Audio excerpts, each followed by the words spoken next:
explicando a treta do Maracanã entre a dupla Fla-Flu e o Vasco da Gama. A gente vive vendo o pessoal discutindo sobre isso e a zoação rola solta. Uns dizem que Flamengo e Fluminense não têm casa, são apenas síndicos e não donos do Maracanã. Tem outra zoação quando falam que nem os vascaínos gostam de São Januário, já que eles não querem jogar lá, e sim no Maracanã. A zoação quando é sadia é válida também, né? Lógico, mas qual é a real disso tudo? Por que a licitação está parada? Quanto Fla e Flu pagam de aluguel no Maracanã? Quando e por que o Vasco entrou nessa disputa? Por que mesmo com Fla e Flu administrando, a justiça deixa o Vasco jogar lá? Com a ajuda da matéria escrita pelo meu amigo Rafael Zarco no Globo Esporte, eu vou tentar te explicar. Meu nome é Alvin, bora pro vídeo. No vídeo de hoje eu vou deixar uma meta de likes de 500 likes, pra gente poder continuar fazendo matérias explicando coisas que a gente não consegue entender muito bem ainda no futebol. O ano era 2019 e o estado do Rio de Janeiro concedia, e sem concorrência pública, a administração temporária do Maraca, a Flamengo e Fluminense. Há 4 anos existe a promessa do governo do estado do Rio de Janeiro de realizar um novo edital para licitação do estádio, que custou mais de 1 bilhão e 300 milhões de reais na reforma para a Copa aqui no Brasil lá em 2014. No lado do Vasco, eles fecharam uma parceria com a W Torre e a Legends para entrar bem na briga para licitação e tentar jogar lá no Maracanã. No lado da dupla Fla-Flu, eles se apoiam no TPU. Alvin, o que é TPU? TPU é um termo de permissão de uso. Explicando da maneira mais simples possível, é uma licença de uso que vale por 180 dias. Ele dá permissão de uso do Maracanã, do Maracanãzinho e da exploração de bares, estacionamentos e também dos camarotes. Por ser algo temporário, isso faz com que os clubes não sejam obrigados a fazer grandes investimentos, e sim apenas arcar com custos de conservação e também na manutenção do estádio. Mesmo assim, a dupla Fla-Flu já divulgou que foram gastos 100 milhões de reais em 4 anos com a manutenção e melhorias do Maraca. A questão é que, segundo dados de grandes administradoras de estádios e do próprio governo do Rio de Janeiro, os TPUs são prejudiciais ao próprio estádio, já que ele não obriga grandes investimentos e sim apenas manutenções. De 2019 para cá, ao todo são 9 TPUs, desde que o governo do estado rescindiu com a Odebrecht, que tinha dívida de 40 milhões com o governo do Rio de Janeiro. Em nenhum desses 9 TPUs houve concorrência. O governo do estado não esclareceu o porquê de renovações constantes com Flamengo e Fluminense. Na ação que o Vasco abriu na justiça contra a renovação de mais um TPU,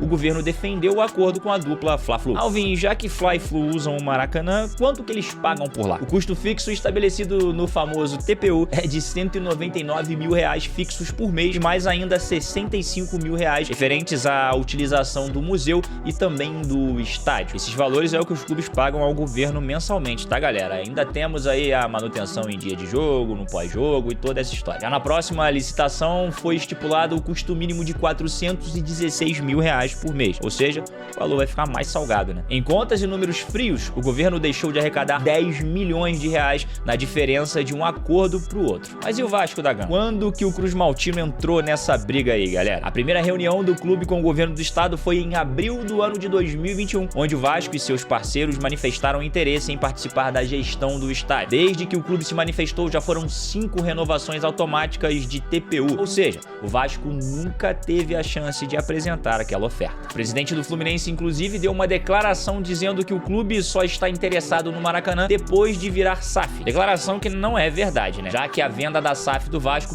foi consolidada apenas em setembro do ano de 2022. O Cruz Maltino tem um aporte da 777 e deseja aumentar receitas em dias de jogos. São Januário, por exemplo, está limitado a 22 mil torcedores, algo que nem se aproxima da renda de 1 milhão de reais, por exemplo. A última vez que o Vasco conseguiu chegar perto da renda de 1 milhão foi na eliminação da Copa do Brasil pro ABC, mas apenas foi possível com o aumento do valor dos ingressos, e isso ainda gerou protestos dos torcedores. Só para se ter uma ideia, em 2022 o Flamengo arrecadou 150 milhões de reais com receita de jogos, enquanto o Vasco da Gama 30 milhões. A dupla Fla-Flu ainda alega que o Vasco vai usar o estádio para realizar shows, e em um podcast, inclusive, o colombiano Juan Arcinigas, que hoje é ex-dirigente da 777, falou mesmo que a ideia era ampliar a utilização do Maracanã para além de apenas jogos de futebol. Abre aspas pro colombiano aí. Utilizando estádios ao seu máximo, utilizando 365 dias por ano, no lugar de utilizar uma vez a cada 2 semanas, como acontece ao redor do mundo, a gente consegue gerar mais renda pro próprio estádio. O Vasco já deixou bem claro que, se administrasse o Maracanã, permitiria jogos dos rivais e fez uma proposta de mandar 15 jogos por ano no Maracanã, cedendo 20 jogos para o Fluminense e 35 para o Flamengo, se enquadrando assim na proposta dos 70 jogos jogos por ano, que no caso é o mínimo exigido na licitação do estádio. A verdade é que o Vasco conseguiu até chegar em um entendimento com os dirigentes do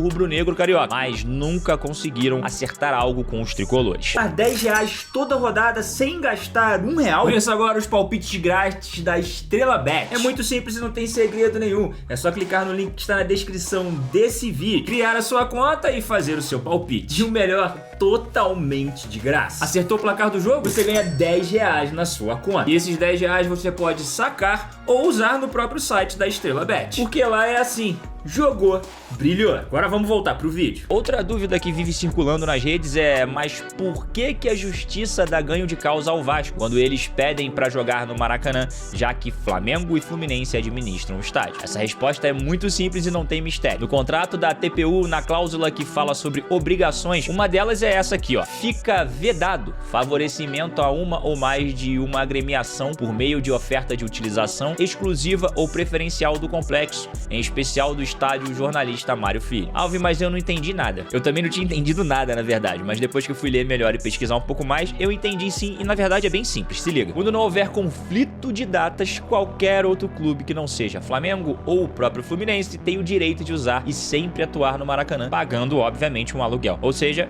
Vasco pode usar o Maracanã a hora que quiser, Botafogo também pode. Na verdade, pelo que eu pesquisei aqui, até os times menores do Rio de Janeiro podem usar. O problema é eles terem dinheiro para pagar o aluguel do Maracanã. Uma curiosidade é que hoje nenhum clube do Rio de Janeiro, na verdade, a não ser o Flamengo, poderia assinar um contrato como permissionário, pois todos, menos o rubro-negro, têm certidão negativa de débito com o governo. E o que isso quer dizer? Para explicar, para todo mundo conseguir entender, é tipo quando a pessoa tem um nome sujo e quer abrir um crediário em alguma loja e não consegue. Aí tem que pedir para um parente ou um amigo ir lá e abrir o crediário para poder comprar um móvel ou um aparelho eletrodoméstico. Nesse caso, quem abriu o crediário foi o Flamengo e o Fluminense fez um contrato por fora. O Flamengo assinou o contrato com o governo e liberou para o Fluminense usar com um contrato feito por fora. Ou seja, o Flamengo fez o crediário para o Fluminense poder ir lá e comprar as coisas. Teoricamente é isso. O que poderia solucionar essa confusão seria um contrato parecido com o que o Botafogo tem lá no Newton Santos, que dá uma concessão de anos e direito para mexer até na estrutura do estádio, como por exemplo mudar as cores da cadeira. Uma curiosidade é que outro estudo do governo aponta que todos os jogos com menos de 22 mil torcedores deram prejuízo aos mandantes, independente do valor do ingresso. Depois de tentar esclarecer mais ou menos isso tudo para você e de fazer tantas perguntas, eu vou deixar a pergunta